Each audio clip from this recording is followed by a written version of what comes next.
ஆதாம் தன் மனைவியாகிய ஏவாளை அறிந்தான். அவள் கர்ப்பவதியாகி காயினை பெற்று கர்த்தரால் ஒரு மனுஷனை பெற்றேன் என்றார். நல்ல இந்த வேர்டெல்லாம் ரொம்ப அருமையா புரிஞ்சு வாசிக்கணும்.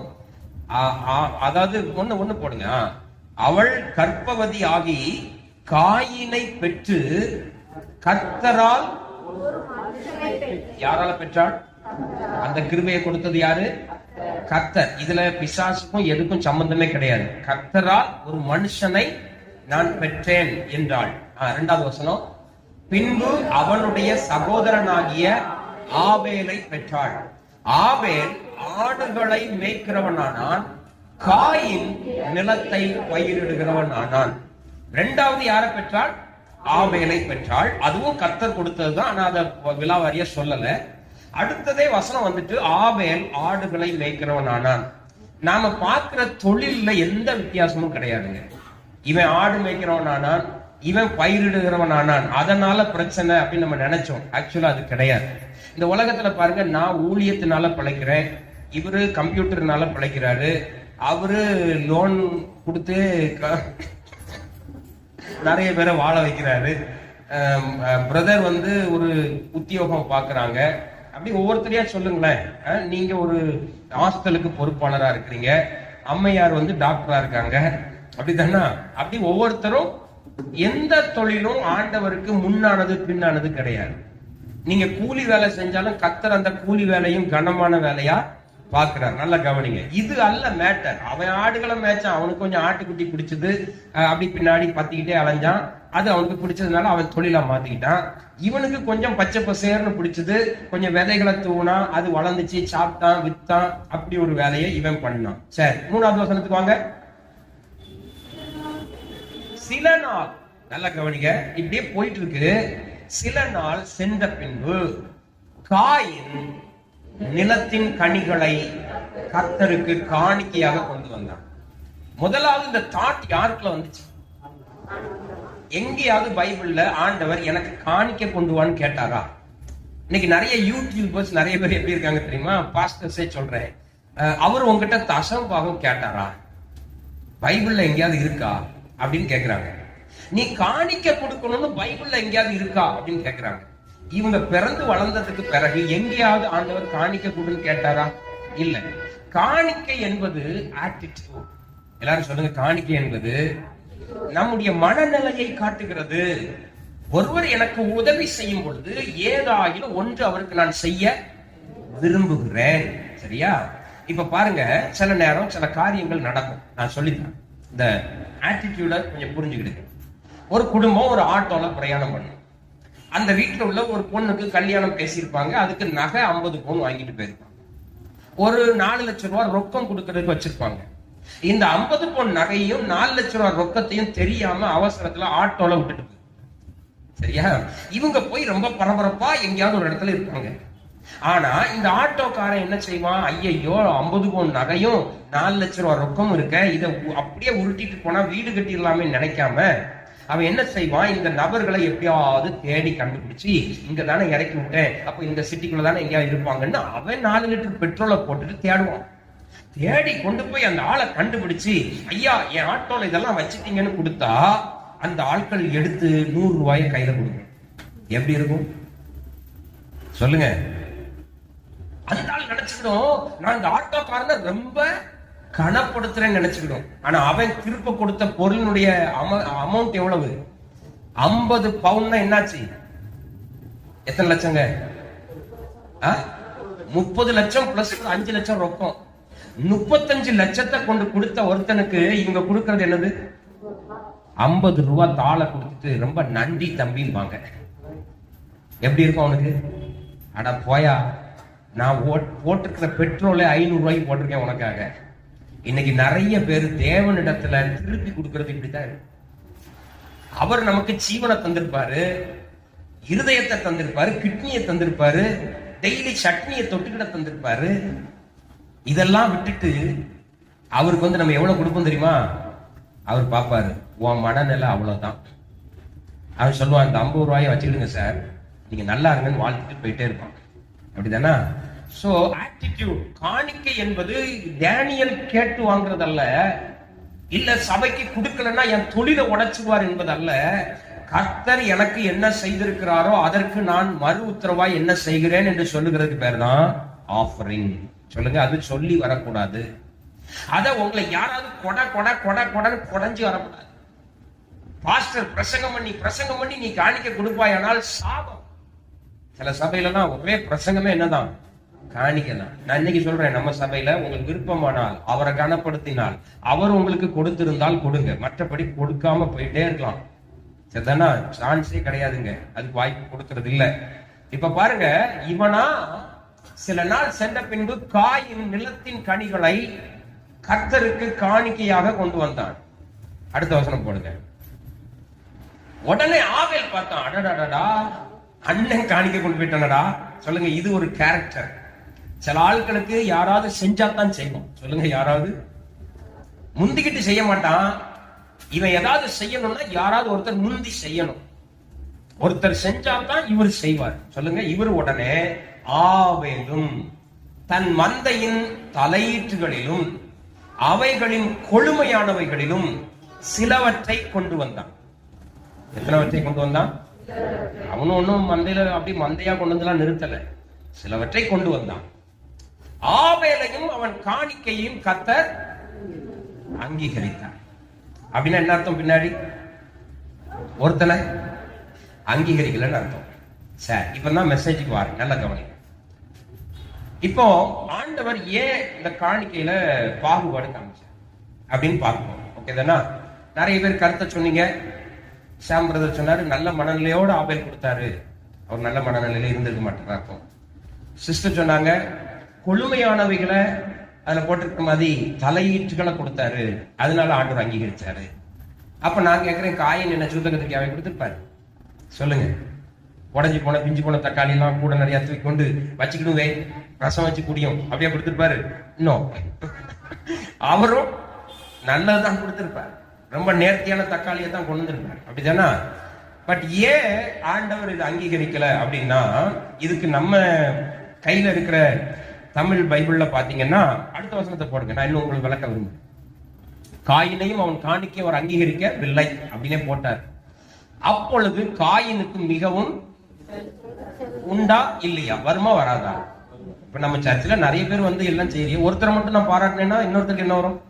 ஏன் நான் வேலை செய்யலையோ, நான் காணிக்கை கொடுக்கலையோ, இவர் என்ன அவரு வேற மட்டும் சொல்றாரு அப்படி சொல்லுவீங்களா, சொல்ல மாட்டீங்களா? உடனே காயினுக்கு என்ன வந்துட்டு எரிச்சல் உண்டாயிட்டு. அவன் முகநாடினா என்னது சொல்லுங்க? பேஸ் கட்டு மாறிட்டு அப்படின்னு ஆயிட்டு. எத்தனை மணி? 6 மணியா? 3:15 மணியா இருக்கணும்னு நினைக்கிறேன். நல்லா இருக்கிறவங்க 6 மணின்னா எப்படி தொங்கிரும், டம்முன்னு தொங்கிரும், முகம் தொங்கிட்டு வேறுபட்டது. 6 போடுங்க.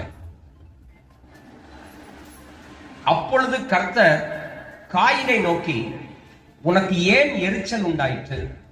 உன் முகநாடி ஏன் வேறுபட்டது? ஆண்டவர் எல்லாத்தையும் பார்க்கிறார். நமக்கு வர்ற எரிச்சல் அவர் பார்க்கிறார். உள்ளத்துக்குள்ள எரிச்சல் பட்டாலுமே அவர் கேட்கிறார், ஏன்பா எரிச்சல் ஆகுற, ஏன் உன் முகநாடி மாறுபட்டது அப்படின்னு காயினை பார்த்து கேட்கிறார். நெக்ஸ்ட் வசனம் போடுங்க. நீ நன்மை செய்தால் மேன்மை இல்லையோ? நீ நன்மை செய்யாதிருந்தால் பாவம் வாசற்படியில் படுத்திருக்கும், அவன் ஆசை உன்னை பற்றி இருக்கும், நீ அவனை ஆண்டு கொள்ளுவாய் என்றார். இந்த வேர்டு தான் கொஞ்சம் புரியாத வேர்டு. இந்த வேர்டு நம்ம எல்லாருக்குமே புரியாது. நீங்க என்ன நினைக்கிறீங்க? இந்த வசனத்தை வச்சு ஆண்டவர் என்ன சொல்றாரு நினைக்கிறீங்க? நீ நன்மை செய்தால் மேன்மை இல்லையோ, என்ன சொல்லியிருக்கிறார்? எப்ப நீ நன்மை செஞ்சா உனக்கு என்ன வரும்? ஃபியூச்சர் டென்ஸ்ல இருக்கு, அப்படித்தானா? நீ நன்மை செஞ்சா உனக்கு மேன்மை இல்லையோ? நீ நன்மை செய்யாதிருந்தால் பாவம் வாசப்படியில, நீ நன்மை செய்யலன்னா பாவம் படியில படுத்து கிடக்கும். இதுவும் ஒரு ஃபியூச்சர் டென்ஸ்ல சொல்லப்பட்ட மாதிரி தெரியுது. அவன் ஆசை உன்னை பற்றி இருக்கும். அது யார் ஆசை சொல்லுங்க? ஆபேல் ஆசையா? என்ன ஆசை பற்றி இருக்கும்? தெரியல பத்திலா? யாராவது இது வரைக்கும் கேட்டீங்களா? பாஸ்டர் எது எவன் ஆசை? படிச்சாதானே கேட்போம் பாஸ்டர், நாங்க தான் படிக்கிறதே இல்லையே. அவன் ஆசை உன்னை பற்றி இருக்கும், நீ அவனை ஆண்டு கொள்ளுவாய். யார ஆண்டு கொள்ளுவா? புரியல. பிசாசியா? சிஸ்டர் சொல்றாங்க பிசாசை ஆண்டு கொள்வாய். அப்படிதான் நினைச்சுக்கிட்டு இருக்கீங்க. ஓ, பிசாசை ஆண்டு கொள்வாய். அப்போ பிசாசின் ஆசை உன்னை பற்றி இருக்குமா? என்னது நமக்கு புரியல பத்திலா. ஆனா விளக்கம் கேட்கவே மாட்டோம், மரண நாள் வரைக்கும் கேட்க மாட்டோம். சார் நேற்று பாஸ்டர் சொன்னார், மீட்டிங் உட்காந்துருக்கும் பாதி பேர் தான் உள்ள இருக்காங்க. அவர் சொன்னார், சரி எல்லாரும் பாடையில வருவாங்க அப்படின்னு. என்னடா பாடையில வருவாங்க, எனக்கு உப்புன்னு ஆயிட்டு வேத்துக்கு. பாதி பேர் வந்துட்டு இருக்கிறாங்க, எல்லாரும் பாடையில வருவாங்க, நம்ம வாங்க அப்படின்னாரு. என்னன்னு பாடுவோம், நம்ம எல்லாரும் பாடுவோம், பாடையில வருவாங்க அப்படின்னு. ஆகா, இதைத்தான் சொன்னீரா? அதே மாதிரி அவர் படிக்கிறார், எந்த உள்ளம் உம்மை பாடிடும். பாடையில வராங்க. நம்ம சபையில எல்லாம் பாடையில யாரும் வராங்க. தயவுசெய்து சொல்றேன், பாடையில வராதீங்க, சரியா? இங்க வரும்போது எப்படி வரணும்? பாடையில வரக்கூடாது யாரும். சரி, இப்போ இத கண்டுபிடிக்க போறோம். இந்த வசனத்தை தான் இன்னைக்கு நம்ம தியானிக்க போறோம். இந்த ஆதியாகமத்தை அப்படியே 4ஆம் அதிகாரத்தை ERV-ல போடுங்க. பிரதர் சீக்கிரமா எடுத்துருவீங்கன்னு நினைக்கிறேன். நீ எடுத்துருவேன்னு எனக்கு தெரியுமா? ஏன்னா இப்போ நீ ஜனவரி பிப்ரவரி 5ஆம் தேதி வரைக்கும் நீ ரொம்ப ஃபாஸ்டா இருக்க. போட்டாச்சா? சரி, இப்ப வாங்க, இப்பதான் உங்களுக்கு விளக்கம் தெரிய சொல்ல. ஏன் நம்ம வேற ஒரு டிரான்ஸ்லேஷனுக்கு போறோம் அப்படின்னா இங்கதான் தேவை. ஓகே, நீ நன்மை செய்திருந்தால் ஃபியூச்சர் டென்ஸ்ல இருக்கா, பாஸ்ட் டென்ஸ்ல இருக்கா? எதுல இருக்குமா? இங்கிலீஷ் மேடம் சொல்லுமா? பாஸ்ட் டென்ஸ்ல இருக்கு. அப்போ காயின் என்ன செய்யல? இப்ப புரியுதா? ஆண்டவர் சொல்றாரு, நீ நன்மை செய்திருந்தால் எனக்கு விருப்பமானவனாக இருந்திருப்பாய். அவர் என்ன சொல்றாரு? நீ நன்மை செய்திருந்தால் எனக்கு விருப்பமானவனாக இருந்திருப்பாய், நானும் உன்னை ஏற்றுக்கொண்டிருப்பேன். இப்ப என்ன புரியுது? காயின் யார்? அப்போ காயின் கிரியைகள்ல மோசமானவன், புரிஞ்சுக்கிடுங்க. ஆனால் நீ தீமை செய்தால் பிறகு அந்த பாவம் உன் வாழ்வில் இருக்கு. இப்ப இந்த அவை எல்லாம் வந்துச்சுல்ல, அதை சொல்லிட்டாங்க. இப்ப ஆண்டவர் எதை சொல்றாரு? நீ தீமை செய்தால் அந்த பாவம் உன் வாழ்வில் இருக்கும். ஏன்னா நீ முகநாடி வேறுபட்டுட்ட, உனக்கு எரிச்சல் வருது, நீ எதையாவது ஒண்ணு பண்ண போறன்னு எனக்கு இப்ப நல்லாவே தெரியுது. நீ எதையாவது பாவம் செய்தா அது என்ன செய்யும்? உன் வாழ்வுல இருக்கும். உனது பாவம் உன்னை அடக்கி ஆள விரும்பும். அவன் உன்னை பற்றிக் கொள்வான், நீ அவனை ஆண்டு கொள்வாய். வித்தியாசம் இருக்கா? பாருங்க, உன் வாழ்வில் இருக்கும் உனது பாவம் உன்னை அடக்கி ஆள விரும்பும், நீயோ உன் பாவத்தை அடக்கி ஆள வேண்டும் என்றார். இப்ப எத்தனை பேருக்கு விளங்கிச்சு சொல்லுங்க? இதுக்கு முன்னாடி படிச்சது விளங்கிச்சா? நம்ம அம்மா மாதிரிலாம் ரசம் வச்ச மாதிரி இருந்துச்சா? இப்ப தானே ஒரிஜினல் ரசம்னா என்னன்னு தெரியுது. அப்போ காயின் ஆபேல எடுத்துக்கிட்டீங்கன்னா, காயின் பிறந்ததுல இருந்தே எப்படிப்பட்டவனா இருந்திருக்கிறான்? ஒரு நன்மையும் அவனுக்கு தெரியாது, எதை செஞ்சாலும் துர்க்கிரியதான் செய்வான். அதனாலதான் நம்ம தமிழ் பைபிள் எப்படி போட்டிருக்குன்னா, அவன் அவன் பிசாசினால் உண்டாகி அப்படின்னு போட்டிருக்கு. சரியா? இப்ப நல்லா கவனிங்க, நம்முடைய கிரியைகளை கர்த்தர் பார்க்கிறார். நீங்க வெளியே எவ்வளவு படோடமா வாரியங்கிறது மேட்டரே கிடையாது. ஆபேலு ஆடுகளை கொடுத்தான், காயின் காய்கறிகளை கொண்டு கொடுத்தான். ரெண்டுமே ஈக்குவல் தான் ஆண்டவர் பார்வையில. ஆண்டவர் கேட்கவும் இல்லை, எப்பா உன்னை படைச்சிருக்க எனக்கு காணிக்கலாம் தூக்கிட்டு வாப்பான்னு கேட்கல. ஆனா கர்த்தர் அங்கீகரிக்கவில்லை, அவ்வளவுதான். அப்ப நம்மையும் நம்முடைய காணிக்கையும் கர்த்தர் அங்கீகரிக்கணும்னா நம்முடைய கிரியைகள் ஆண்டவருக்கு முன்பதாக சரியா இருக்கும். நான் செய்யற கிரியெல்லாம் தப்பா இருந்துட்டு நான் 1 மணி நேரம் அந்நிய பாஷையிலேயே பேசுகிறேன், ஆண்டவர் சொல்வார் எனக்கு அது புரியாது, எனக்கு அது வேண்டவும் வேண்டாம். ஆனா என் கிரியைகள் நல்லா இருந்து தமிழ்ல டாடி ஐ லவ் யூன்னு சொன்னா பின்னாடியே வந்துருவாரு. சொல்லுங்க, பின்னாடியே வந்துருவாரு. நீ எங்க போனாலும் நான் பின்னாடியே வாரேன் அப்படின்னு. இப்ப புரியுதா? மேட்டர் தெரியாம நம்ம ஆண்டவர்கிட்ட நெருங்க முடியாது.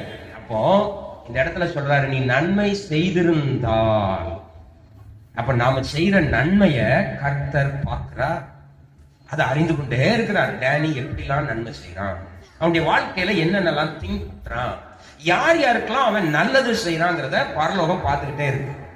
இருந்திருப்பாய், நானும் உன்னை ஏற்றுக்கொண்டிருப்பேன். அப்ப நம்முடைய கிரியைகள் சரியா இருந்தா கர்த்தர் நம்ம என்ன செய்வார்? நம்ம கிரியைகள் பூரா வாரம் முழுக்க தப்பா இருந்துட்டு ஆராதனை ஆராதனை அப்படின்னா அவர் சொல்லுவாரு, போடா, அதை நான் அங்கீகரிக்க மாட்டேன். ஆனால் நீ தீமை செய்தால் பிறகு அந்த பாவம் உன் வாழ்வில். அப்ப நாம செய்கிற தீமைகள் நம்முடைய வாசற்படியில படுத்து.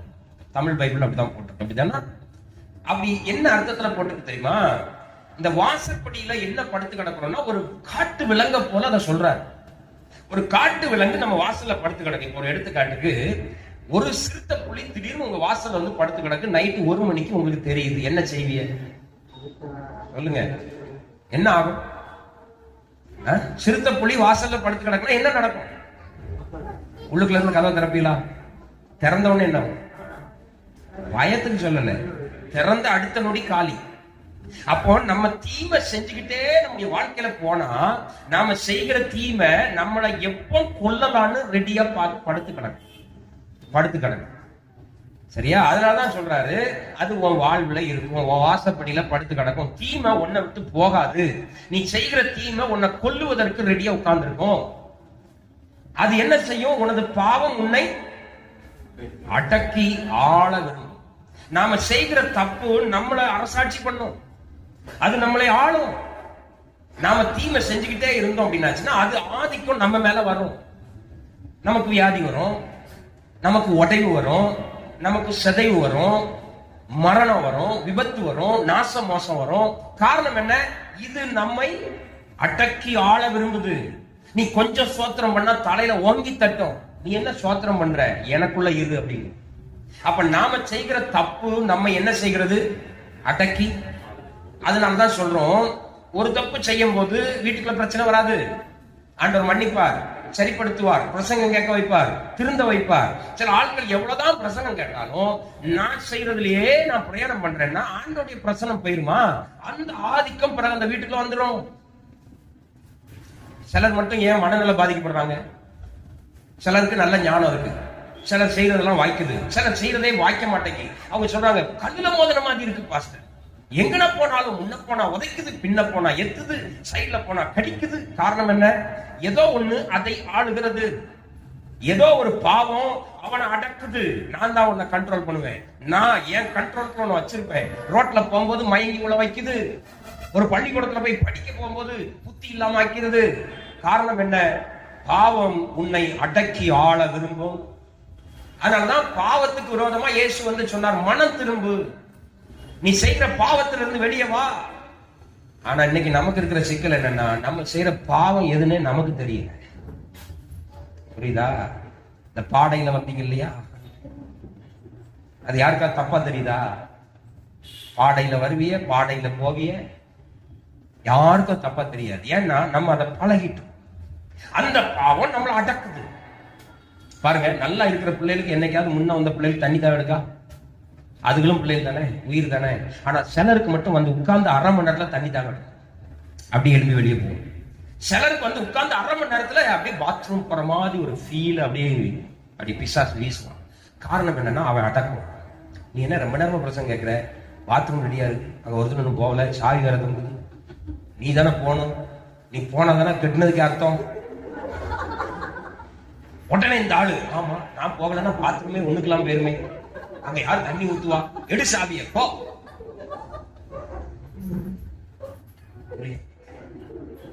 அது அடக்கம். செல்லுல ஒண்ணுமே இருக்காது, ஒண்ணுமே இருக்காது, வந்திருக்காது. ஆனா சொல்லும், நீ என்ன ரொம்ப நேரமா செல்லு பார்க்காம இருக்க, காலையில இன்ஸ்டாகிராம்ல ஒண்ணு போட்டு வந்திருக்க, லைக் பாரு.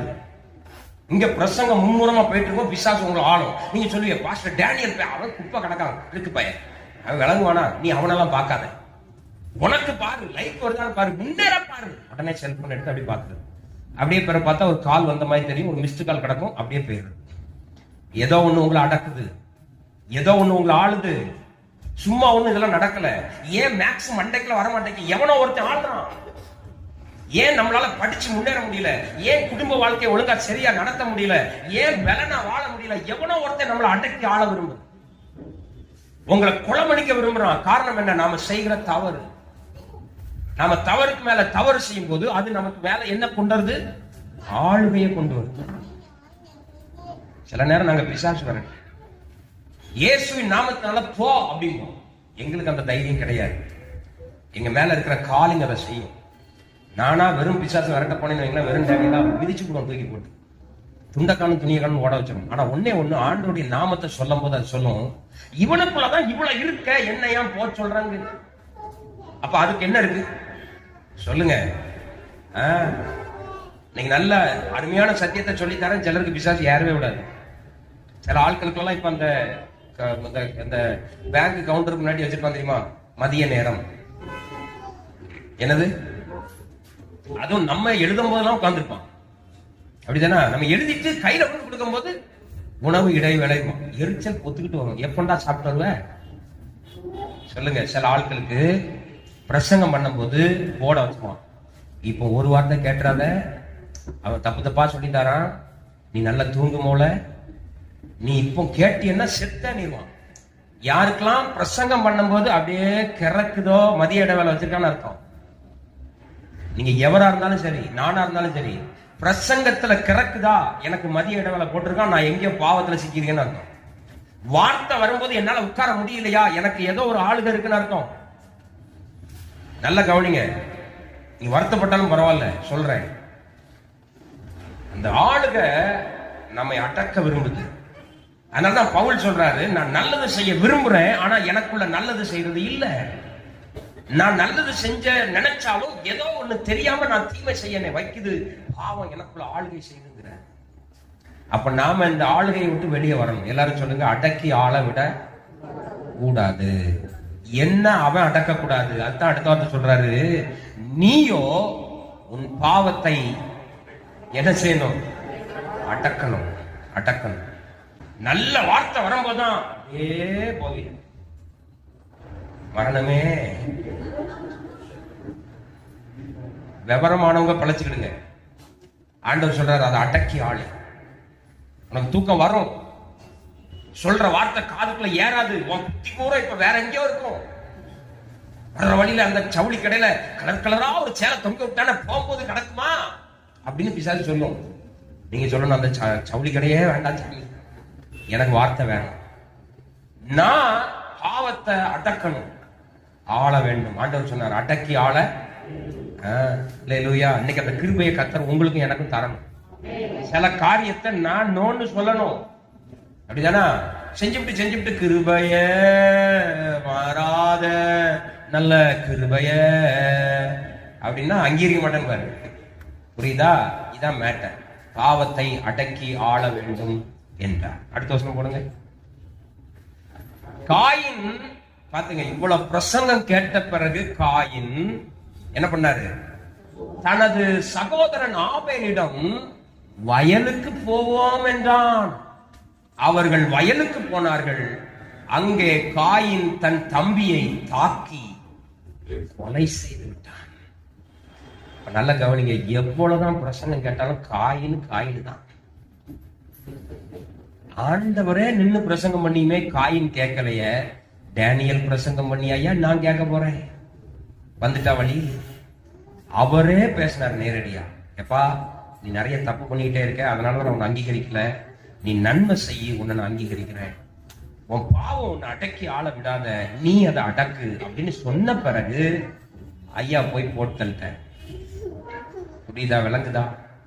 இப்ப என் கூட எடுத்துக்கிடுங்க. 1 யோவான் 3ஆம் அதிகாரம் 12ஆம் வசனத்தை போடுங்க. 1 யோவான் 3:12 ERV போடுங்களேன், ஏன்னா மற்ற டிரான்ஸ்லேஷன் கையில் இருக்கு. 1 யோவான் 3:12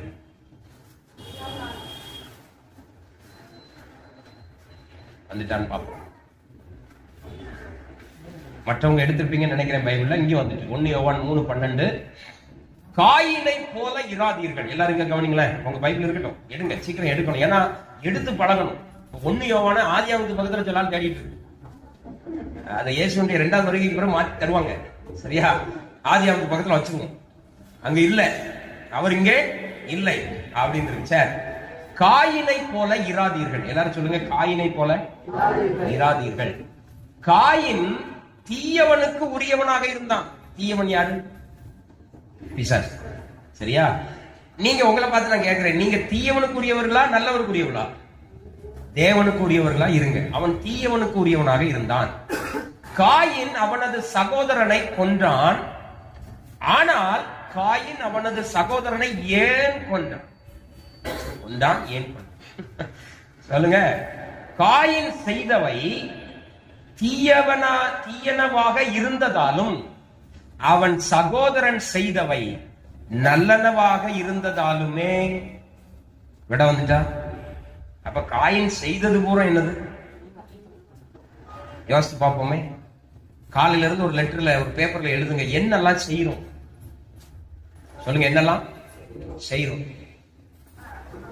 காலையில இருந்து நைட் வரைக்கும் தீயதையே செஞ்சுட்டு நைட் வந்து, ஆண்டவரே எங்களை ஆசீர்வதியும், நித்திரையை தாரும், நல்ல தூக்கத்தை தாரும், அதிகாலையில் எழும்பி உம்மை தேட உதவி செய்யும். ஆண்டவர் சொல்றாரு, நல்ல நித்திரையோட உன்னை எடுத்துறேன், என்ன செய், பேசாம வந்துரு என்கிட்ட. அவன் செய்ததெல்லாம் தீயனவாக இருந்தது. கவனிக்கிறீங்களா? அப்ப இப்போ உங்களை பார்த்து நான் கேட்கிறேன், காயினுடைய காணிக்கை ஏன் ஏற்றுக்கொள்ளப்படவில்லை? சொல்லுங்க, ஒரே வார்த்தையில சொல்லுங்க. அவன் கெட்டவன், அவ்வளவுதான். அவன் நன்மை செய்யல, அவ்வளவுதான். அப்ப இன்னைக்கு கவனிச்சுக்கிடுங்க, ஆண்டவருக்கு தேவை நம்முடைய அலங்கார ஜெபம் அல்ல. ஆண்டவர் கேட்கிறாரு, நீ நார்மலா நன்மை செய்யறவனா சுற்றி திரி, உன்னை நான் ஆசீர்வதிக்கிறேன். அல்லேலூயா.